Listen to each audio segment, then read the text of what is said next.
LiberalViewer presents. So I watched Nostalgia Critic's recent video, Where's the Fair Use, and some posted by others in the campaign, and I thought I should post my own, which may have some unique things to add, both from the perspective of history and from the perspective of actual solutions.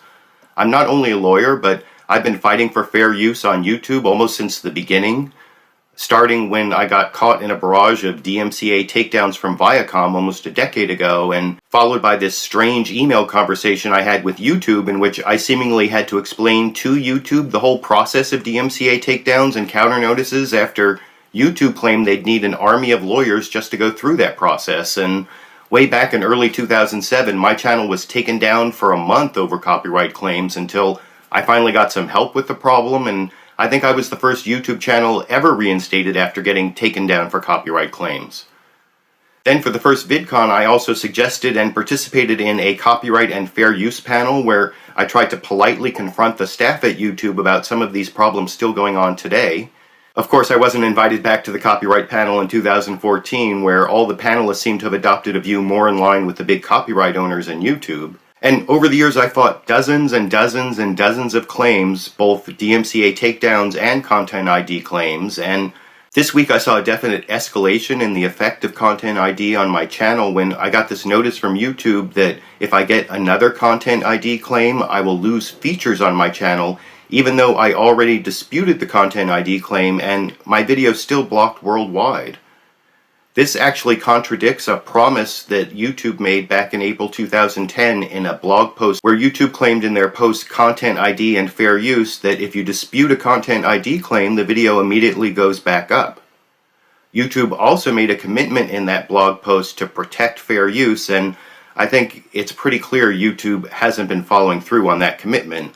And that actually leads me to one of the possible solutions I've been looking into regarding what YouTube's doing with Content ID, and that is litigation. There are a couple laws here in California that I've researched as a way to sue YouTube for this Content ID abuse. The first is a law here in California called the Unfair Competition Law that gives people the right to sue companies that make untrue statements or engage in unfair competition or bad business practices. For example, claiming to protect fair use but then not actually protecting fair use in the practice of Content ID. And then there's another cause of action here in California that's similar to the business interference tort. Here in California, it's called negligent interference with prospective economic relations, where you do something that stops somebody else from being able to make money in their business, basically. And one reason I think YouTube may have some liability for not taking steps to protect content creators who engage in fair use here on YouTube is because there's actually an easy technical solution that would protect fair use in the Content ID program. And this was suggested many years ago by a coalition of free speech groups, including the Electronic Frontier Foundation and the ACLU, where they said that filtering technology like Content ID that takes down videos or blocks videos or affects videos without a human being involved should have 3 requirements. And the first of those requirements is that the video track in the reference file matches the video track in the claimed file. The second is that the audio track in the reference file matches the audio track in the claimed file. And then the most important requirement is that almost the entirety of the claimed file is made up of the copyright owner's reference file, this 90% ratio test.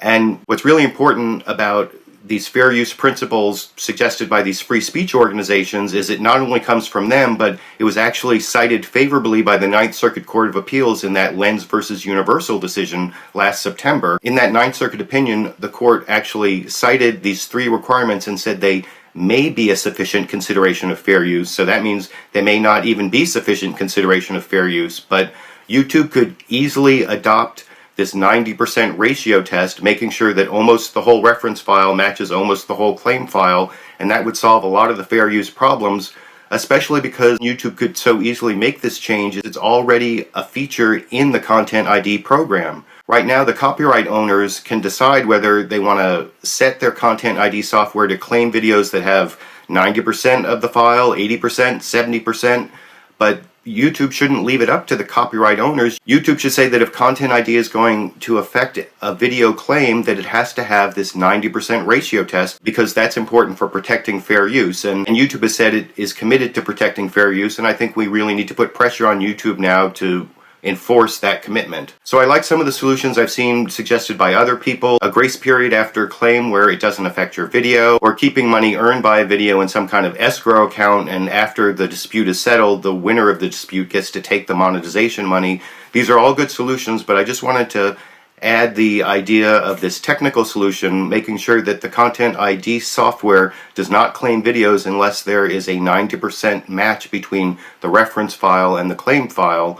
And I think that would go a long way towards protecting fair use and fulfilling YouTube's commitment to protect fair use. And I think that we should put pressure on YouTube to do that. And if YouTube doesn't comply, we have these possible other litigation options. Now, I am a criminal defense lawyer by training, and I've learned a lot about intellectual property law over the last 10 years of being on YouTube. But one thing I don't know a lot about is suing people and business litigation, and so that's the part where I need to do more research, and where the big creators may need to enlist the help of a lawyer who does specialize in that area. But I think that that is definitely something that the content creators should consider, banding together and putting pressure on YouTube in that way. But anyway, I want to know what you think.